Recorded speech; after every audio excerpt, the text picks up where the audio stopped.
Hi everyone, welcome to my channel Mingby. My name is Mandy and I'm a full-time reseller, and today I am going to go over some brands and styles that I am just going to let go. I've been doing my inventory, so that means I've been going through almost 1,500 pieces of clothing, accessories, jewelry, hard goods, shoes, purses, some linen and bedding and all of it. I've gone through it all and I've gotten rid of, I think, close to 500 items that I just no longer want in my inventory, and I am liquidating either with Plato's Closet, Once Upon a Child, ThredUp. It could be going my rummage sale, it could be just completely being donated, and I wanted to share some of what that is. I have been reselling online probably since like 2019. Otherwise, before that, I was selling mainly in person and at rummage sales. So some of this stuff is kind of when I first started. Some of it was just horrible buys. Some of it is just no longer in style. And some of it, you know, was just kind of accumulated from rescue boxes or something along those lines. The first few brands I'm going to kind of lump into one category, and that's going to be like the surf and skateboarding brands. I'm talking about Billabong, Volcom, Roxy, and O'Neill. Within those brands, I would still pick up the hybrid shorts from O'Neill, Volcom, and Billabong. They'd have to be in a decent size, like excellent condition, if not new with tags. But otherwise, Roxy and Billabong, especially for women, I think I'm just done with that. I have picked up different sizes within dresses, skirts, tops, all of it, and it just really kind of sits. So unless it would be, I don't even know what it would be within those brands, maybe potentially like for Roxy, if it was like a new with tags snowboarding jacket or snowboarding pants, that I would potentially consider.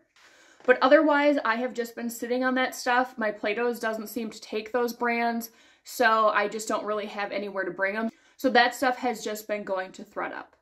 So along that same kind of vein, I also am going to be very, very picky with Vans and Chuck Taylors.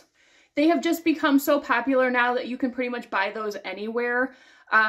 So it's really not, you know, a hot commodity to look online to try and buy them unless there is something special about them. If they were a special edition or a collab or something like that, that I will consider, but otherwise I am going to stop. Just as an example, these Vans here with these flamingos on it, I've had these for probably 2 years. I've sent them to Plato's, I think 3 times. It's not like they are used or very dirty by any means. They won't take them. I can't sell them online. I think I had them listed for $10 at one point and no one was budging. And they are women's size 9.5. So these, I think, are just going to end up going in my rummage sale. I've had many Chucks that, you know, once again, you can get them pretty affordable. Sticking with the shoes, another brand I'm going to be very, very selective on are Doc Martens. Those are another brand that have become so popular within the last couple years. They're being mass produced. You can find them at TJ Maxx and Ross new, you know, for $60. So I just can't justify spending $30. That's normally what my Goodwill prices Doc Martens at.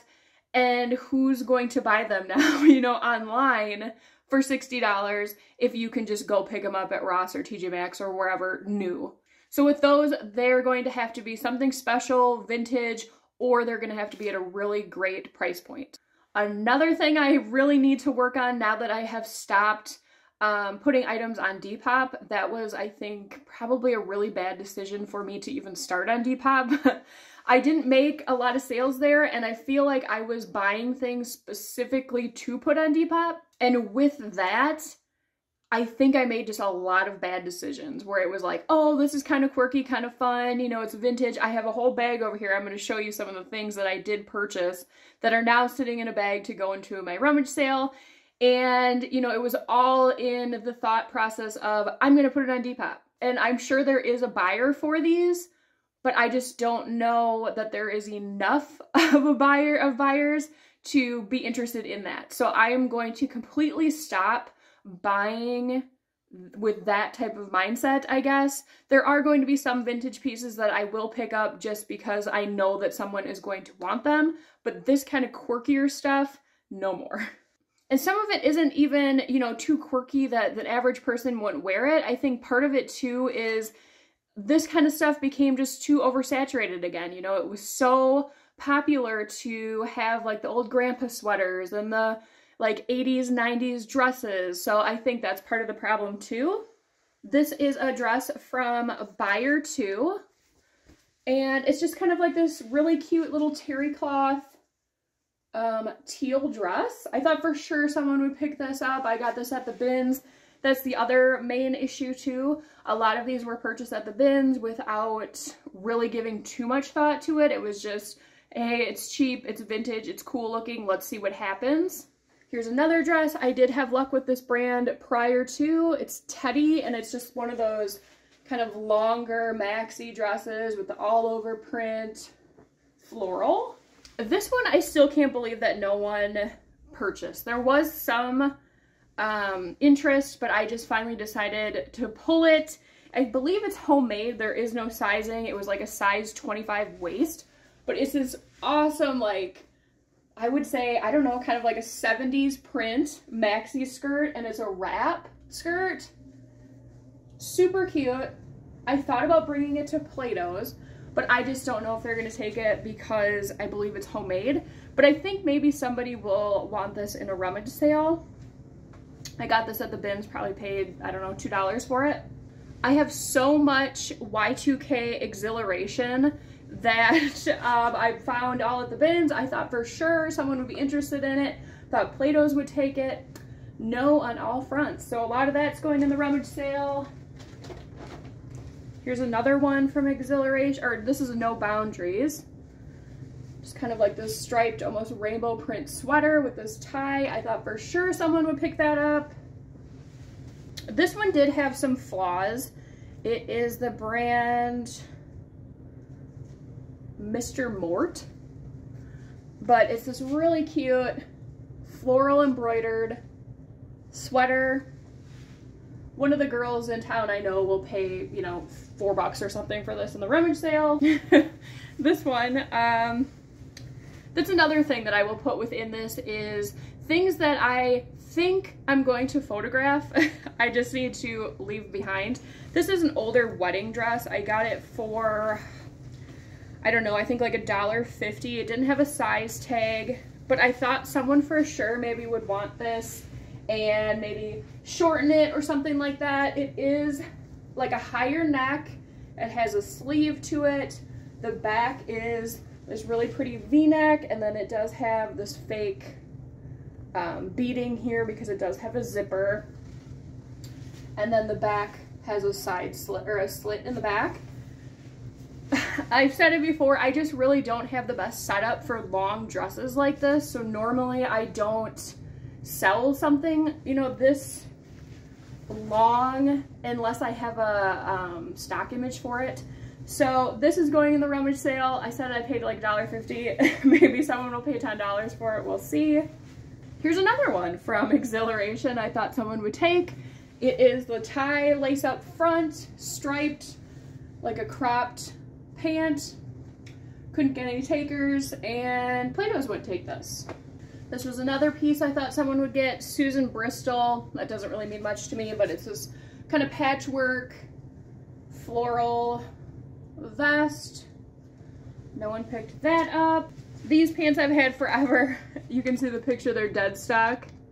They're these teal, like super high-waisted, no pocket back pleated pants.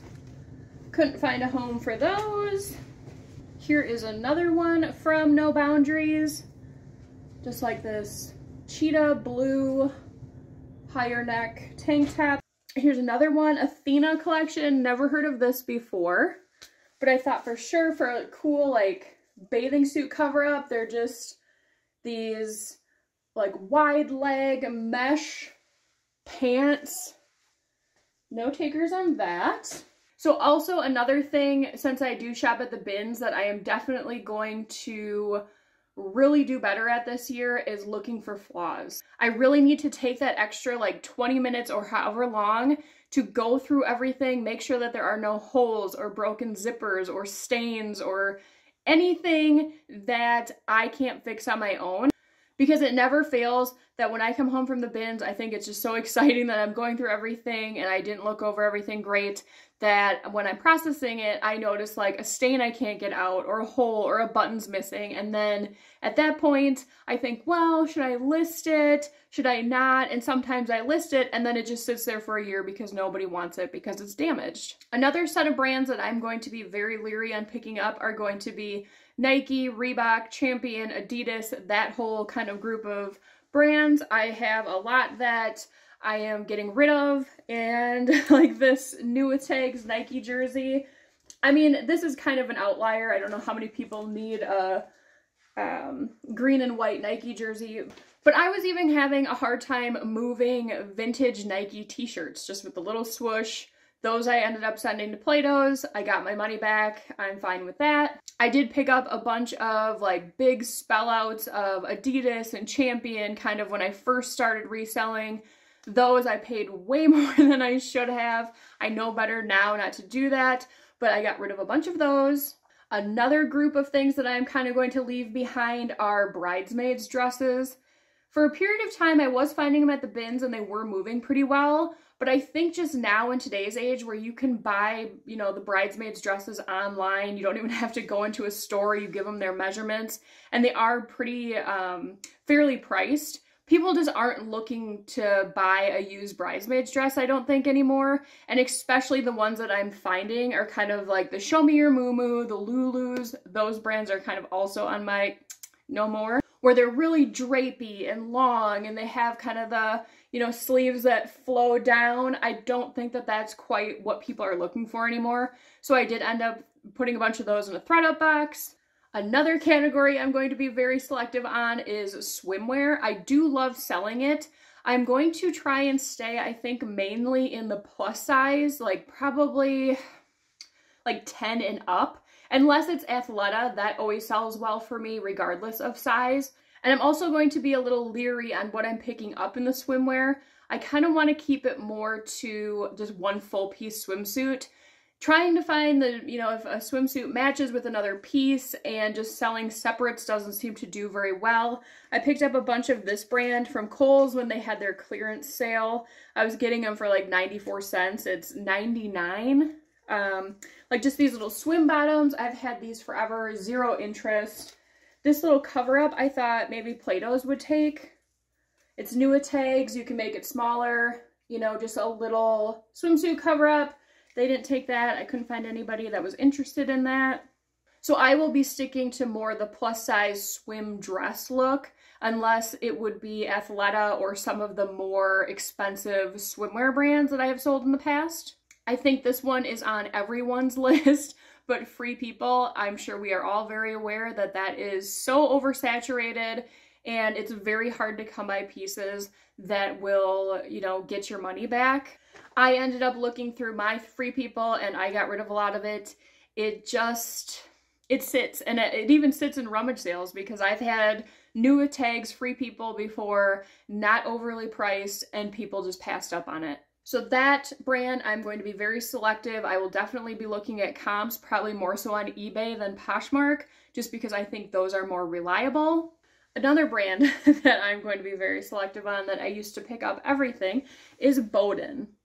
This is an older dress, but before, when I first started reselling, I could sell these like almost immediately for probably close to $30. Now you really need to have something that's special, otherwise it's going to sit. Another brand that's similar to that, I know some people have luck selling this brand, I just really don't. It's Matilda Jane. You know, it kind of has that quirky look to like Boden. This is a size, a large. I did sell an extra large not that long ago. So maybe I would consider something that was plus size, but otherwise I'm going to leave that behind. Another group of brands that I'm kind of really going to be hesitant on are the more mature brands, Eileen Fisher, Chico's, Talbot's. I just can't move it. I have tried almost everything with Eileen Fisher, and I've sold a few things. I've tried only getting plus size. That doesn't seem to matter. I've tried just getting plus size with good fabric content. Still sitting. So I don't know if it's just some sort of weird luck I have with that brand. Same thing with Chico's. If I would find bigger sizes, new with tags, a newer style, then I would consider it.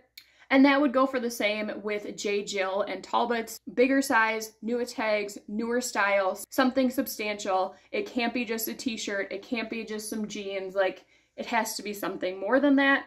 I am looking at my bin right now that's going to thread up. There is so much Chico's in here. This is size 1. I believe this is all linen. It's linen and cotton. You know, just a neutral little blazer. Couldn't move that. Here's another brand that's may be surprising. Lily Pulitzer. These are super tiny though. I thought for sure this would be perfect for spring. Zero interest on these, so these are going to thread up. So it was a very eye-opening experience. It always is to do my inventory. I only do it once a year. I probably should do it more often. I did find a lot of things that were no longer listed on any platform. Not exactly sure how that happens. I think part of it has to do with the software I use for delisting, relisting. I know we've all had the issues with Poshmark where it's just like randomly listings are gone. I saw items that I have sold years ago that were still on Mercari, things that were in the wrong bins. It was just, I need to do it more often, I think. And now that I have shrunk my inventory down, I feel so much better. I just feel more excited to thrift because A, I know I have more room. B, I know that I have like a better mindset going into the thrift store or the bins. I have been buying so much less when it comes to going to the actual thrift stores just because I am being so picky because I don't want to run into kind of the same situation again at the beginning of next year. So let me know in the comments below, are there certain brands or styles or maybe categories you're no longer picking up? I would love to know what's working for you, what's not working for you. I don't know if you saw behind here my little trampoline. It's definitely something great to have if you want like a really quick workout. I do have a gym membership, but I don't always want to go. But they say jumping on the little trampoline for like 10 minutes is equivalent to a 30-minute jog. I don't know if that's true or not, but it's fun. I'm not sponsored in any way. I'm just very easily influenced by TikTok and everything else. So I did end up purchasing one like 2 months ago. I would recommend it. I just wanted to take a little bit of time and say hi and welcome to some of the new subscribers I've had recently. And just thank you to everyone that has stuck with me for this long. It's always amazing to see, you know, what this channel is. I had no idea what to even expect when I first started it. And it's just very heartwarming to, you know, have people keep coming back and comment, and it's just really great. And I wanted to give you my appreciation and just say thank you. And then also to a select few of you, you know who you are, have been great to me with this channel and helping me promote myself. And it's just awesome. And I really love this little community that I have found myself in. So thank you to you. Thank you to the new subscribers. If you have not yet subscribed and you'd like to, hit that button. I would love to have you. And as always, if you enjoyed today's video, please make sure to give the video a like on your way out. It really helps out the channel and I really appreciate it. I will see you on the next video. Bye.